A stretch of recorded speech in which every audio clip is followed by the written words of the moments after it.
Hey guys, you're in a nutshell with me, Ina. Alam nyo, may nagre-reklamo. Well, isa lang naman siya yata so far. I saw this reel, or ano ba to, TikTok post, which was shared on social media more than a week ago. Isa pong lalaki, taga Edmonton, nagre-reklamo siya, bakit raw ini-impose, yan yung term na ginamit niya, no? Bakit raw ini-impose sa mga tao dito ang French, na kailangan mo matuto mag-French? Okay, una sa lahat, I do not think anybody's imposing, anybody here to learn that language. Okay, there is no requirement na dapat mong alam yan. Baka ang sinasabi niya kasi, priority po ngayon sa immigration, okay, for many PR pathways, ang francophones, ibig sabihin, you know how to speak French. Okay, for those who are unfamiliar with the process, meron pong parang special category for francophones. Basta you reach a certain level of proficiency, magka-qualify ka dyan sa mga francophone draws. At alam nyo ba, for 2025, ang total number of ITAs, yung mga invitation to apply na in-issue for francophones ay umabot ng 42,000. Yan, about 42,000. And it's just a little less than the total number of all other categories, mga ITAs na ibinigay sa iba pang mga categories under express entry. Okay, may nakita po akong breakdown online.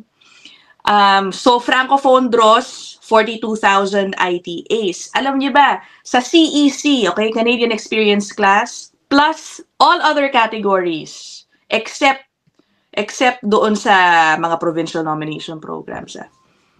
For CEC plus the others is just more than 43,000. Imagine, almost the same. 42,000 francophones, 43,000 plus for everything else. For PNPs, parang more than 9,000 so far ang na-issue na ITAs. So that gives you an idea, okay, kung paano pinaprioritize ng IRCC ngayon ang French speakers. And later on, after ko i-play itong video na ito, I will share with you some information, articles, that will tell us na tuloy-tuloy lang ang kanilang pag-prioritize ng French speakers. Wala tayong magagawa dyan, guys. Yan ang gusto ng Canada. Diba? Isipin nyo na lang din. It's like the same when IRCC increases yung required proof of funds, yung mga ganyan. Yan ang gusto nila eh. Magko-complain ka ba na bakit mas maraming pera dapat ang dalhin mo dito kung ikaw ay magiging PR?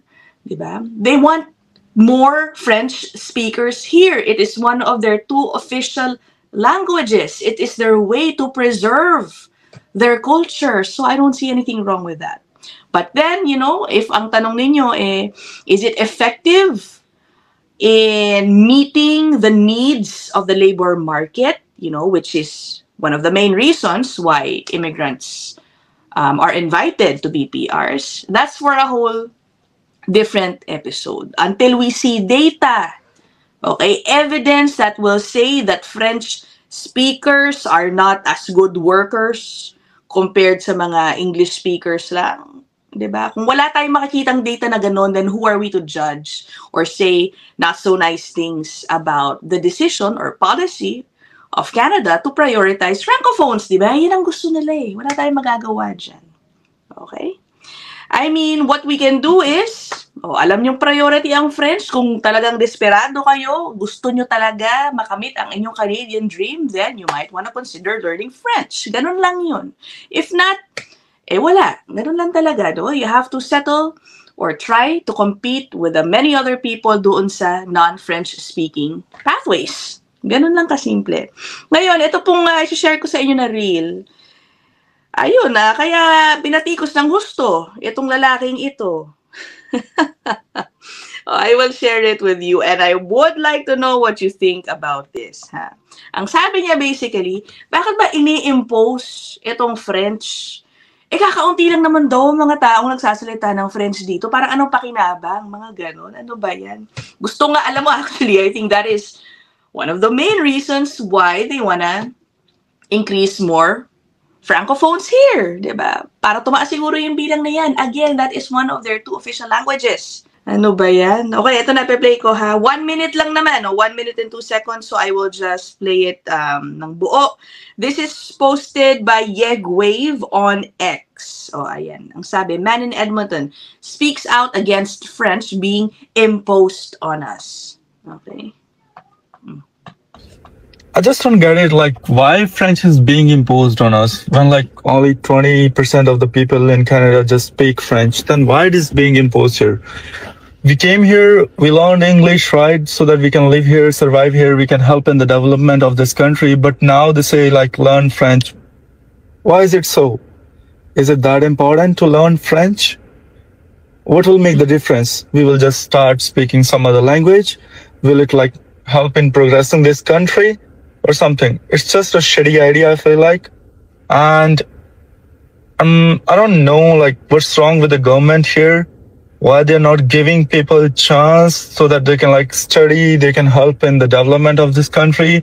Do they just want more Uber drivers, or they just want more people to work at the basic pay jobs so that they can never get out of this trap of this PR stuff? What's wrong with it?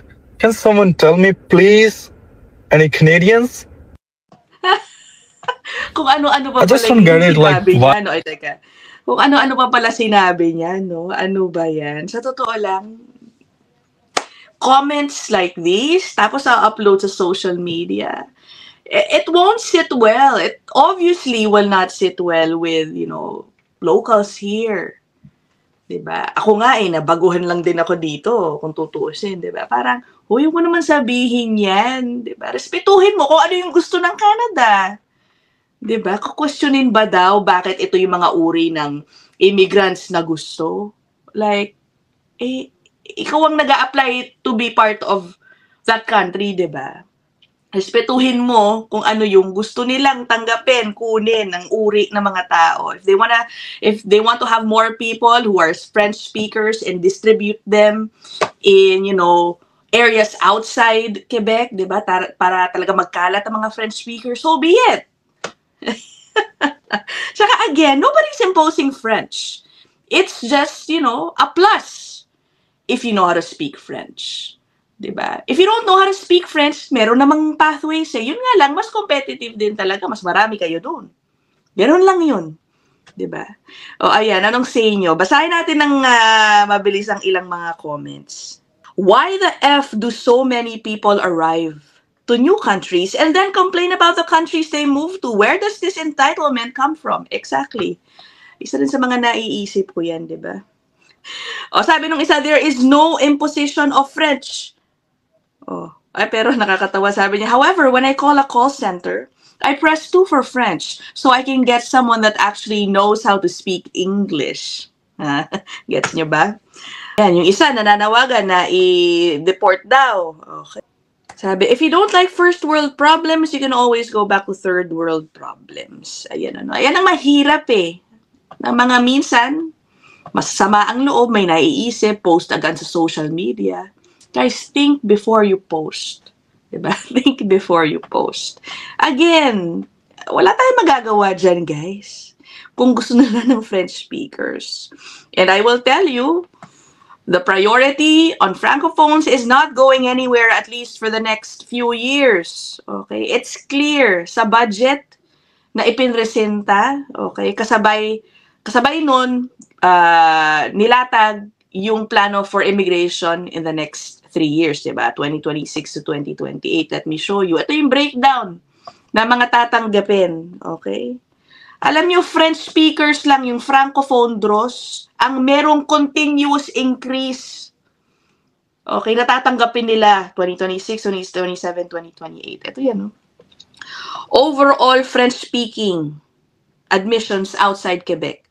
Sa 2026, gusto nila 9%. 2027, 9.5%. 2028, 10.5%. Okay? So, 30,000 ang tatanggapin. 30,267. Tataas ng 31,000 plus hanggang umabot ng 35 na bagong French speakers sa 2028. It's not going anywhere. Diba? Wala tayong magagawa dyan. O tapos, just last week, ito pa, merong pa-press conference si Immigration Minister Leyna Diab. O, di ba? Minsan lang magpa-press ko yun. Actually, I think first time ito, lumabas sa kanyang lungga. At ang kanyang announcement, investment in Francophone immigration programs. Ito yan, Canada invests in Francophone communities and helps build their future by attracting top global talent. Nag-allocate sila ng, announce an investment of approximately $3.6 million to support 4 new projects funded by the Francophone Immigration Support Program. Ayan, ang gusto nila, isa sa immigration goals ng Canada ay to boost, facilitate the immigration of Francophone and bilingual candidates to support the growth in minority communities. Diba? We all know, pinakamaraming French speakers in Quebec. So ang gusto nila, magkalat naman in other parts of Canada. Ayan. Tsaka nakasulat naman dito, they meet the labor market's needs, especially in healthcare, education, and early childhood through overseas support, promotion, and recruitment activities. We have to be, we have to remember, hindi lang naman pagiging French speaker ang plus ng mga taong to. Siyempre, meron din silang background sa mga skills na hinihingi rin sa ibang mga English speakers. Ganon din. So these are also skilled workers perhaps, plus na may French, talagang bakit nga naman sila hindi kukunin? So yeah, so may incentive sila dahil marunong sila mag-French, di ba? Paulit-ulit ako, di ba? So what do you guys think? Di ba? So what do you guys think dito sa ating featured reel of the day? Pakinggan natin ulit, play ko na lang ulit, 1 minuto lang naman I just don't get it, why French is being imposed on us when only 20% of the people in Canada just speak French. Then why it is being imposed here? We came here, we learned English, right? So that we can live here, survive here, we can help in the development of this country. But now they say learn French. Why is it so? Is it that important to learn French? What will make the difference? We will just start speaking some other language. Will it help in progressing this country? Or something. It's just a shitty idea, I feel like. And I don't know what's wrong with the government here. Why they're not giving people a chance so that they can study, they can help in the development of this country.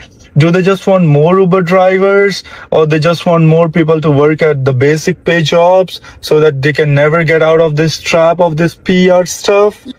What's wrong with it? Can someone tell me, please? Any Canadians? Oh my God. Una sa lahat, why is he sort of implying that French speakers are not productive, not good contributors to Canadian society? Parang may ganong ini-imply Ano ba yan? Hay nako, well, this guy just gave Canadians another reason to bash newcomers. Ano ba yan? Nakakainis, Anyway, let me know what you guys think. Maikli lang tong episode na to, diba? What do you think about the prioritization of Francophones? Diba? Ako, okay lang. Ganun talaga Baka, naisip ko lang bigla, baka yung sinasabi nitong lalaki, baka nag-hire siya ng consultant, okay? Nag-advise sa kanya na, mag-aral ka ng French kung gustong mong mag-increase yung chances mo na madro. Baka yun, kaya ini-impose. Because there are immigration professionals who give that advice. But are they forcing you to do it? Hindi. Ang sinasabi lang, subukan mo. Kung gusto mo talaga, subukan mo. If not, wala namang pipilit sa'yo Diba? Yun lang naman. Okay, let me know what you guys think. I'll end this one here. See you guys in the next episode. Bye!